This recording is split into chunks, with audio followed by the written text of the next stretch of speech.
Now, while the Republicans continue to turn up the heat on the bias in the Russia investigation, of course, the media and the liberals, they're doing their best to change the subject by attacking President Trump. Watch this. The key word in all of this that he keeps using is tainted. There's only one institution that really has been tainted through these months, and that is the Trump presidency. You've got him attacking the judiciary. You have him attacking the CIA. You have him attacking the Department of Justice, the FBI. I mean, this is the conduct of someone who could become a tyrant if we don't step in and speak out against him. The FBI is a key part of the fair and transparent legal process that defines our democracy. So every time the president tweets against the FBI or tweets against the Department of Justice, he's making the Russians' job a lot easier. Joining us with reaction to all of this, Salem nationally syndicated radio host Larry Elder, former press secretary for Vice President Pence, Mark Loder, and Fox News legal analyst Greg Jarrett here with me in the studio. Greg, I want to go to you first and take off of what Congressman Biggs said. The reason they elicited, you've been very clear in your writings about the law on this and how this investigation was started. Sure. But this started, as I said, as a counterintelligence operation to find out what the Russians did. Do you think we're going to get back to that point, and how can we get back to that? Well, the entire set of investigations are all based on one fictitious document. This dossier was used to launch the Trump-Russia investigation, which admitted by Director Comey in the end, which then morphed into the Mueller investigation. It was also used, apparently, for a FISA warrant to spy on the Trump campaign. So if it turns out that after a year and a half, the FBI and the Department of Justice can't verify the authenticity or contents of the dossier, then what you have is inherently a fraudulent investigation. What struck me about what the congressman said is James Comey's role in all of this. He may have committed several crimes, not only in converting government property for his own use and leaking it to trigger the investigation by Robert Mueller, but you will find out, I guarantee this, that James Comey also had a direct role in selecting his longtime friend and ally and former partner, Robert Mueller, which is unconscionable since Comey is a key witness in the case in any potential obstruction. So there's an ethical issue here as well. Yes. All right, so one quick question, Greg, before we bring the rest of the panel in. Yes or no, whether James Comey used a personal laptop or a government laptop, is it still the same violation? It is. That he was acting in the course and scope of his job as FBI director. When he wrote it, it is government property. It's not his. He's not allowed to take it with him. And there are pretty significant reports that on those 7 presidential memos are classified materials, which means that Comey taking them home is a crime, just like Hillary Clinton committed crimes, in my judgment, by having 110 classified emails on her home personal, unauthorized, unsecured server. All right, let's bring the panel back in on this in full view. Larry, good to see you. Mark, good to see you. Larry, let me go out to the West Coast. I mean, the politics of this is there. The media, we talked about that. That aspect is there. But the Republicans have to come together and launch a true investigative process. You do a lot of political analysis. Do you see them doing this? Or do you see the typical Washington commission that postures as they go through their time?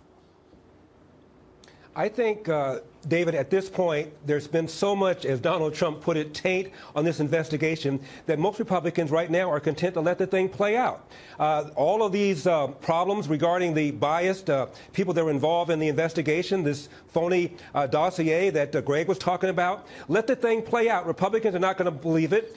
Democrats already want him impeached. Independents are sort of in the middle. You're not going to find 2/3 senators willing to throw Donald Trump out of the office in the unlikely event that Democrats take over the House and impeach him. So let it go. Let Donald Trump stick to the knitting, which is to get this economy humming along at 4% GDP. And in 2020, he'll be overwhelmingly reelected. I think that's how most Republicans are playing this right now. And I think it's a perfectly valid and sensible way of playing it. Let it play out. All right, let's take it right inside the White House, or former in this case. Mark, you and I have talked about this on my radio show, a host of topics, looking at it from the administration's point of view, and you've been there for both POTUS and VPOTUS.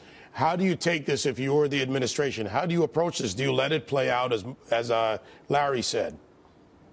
Absolutely. The White House continues to cooperate fully with the special counsel through all of that process, and they're looking forward to this being done in a expeditious fashion. But one of the key things that we've also found out here just recently, in some very good reporting by the Washington Post, was that the Obama administration knew years ago about the warning signs that were developing of what Russia was planning to do, how they were planning to attack election integrity with cyber warfare, and they did nothing about it. So here's once again another case where the feckless leadership of the former administration led to the problems that Donald Trump is having to clean up as president, whether it's funding Hezbollah through cocaine and turning a blind eye to that. Now we've got them looking the other way on this. Just shows you the Democrats don't have a message. This is all a witch hunt to cover President Obama's failures. All right, guys, let's go around the table. I'm going to go back to Greg Jarrett. I always look to you for the legal aspects of this, and Mark just mentioned something, the extension of this. If they find out that there was undue influence exerted by the administration, or with some 30 agencies as being reported by Politico, of all things, involved in this operation, Project Cassandra, are these adjunct to this investigation? Don't expect Robert Mueller to prosecute his longtime friend, James Comey, or anybody within the FBI, of which Mueller used to be the director. This requires a second special counsel.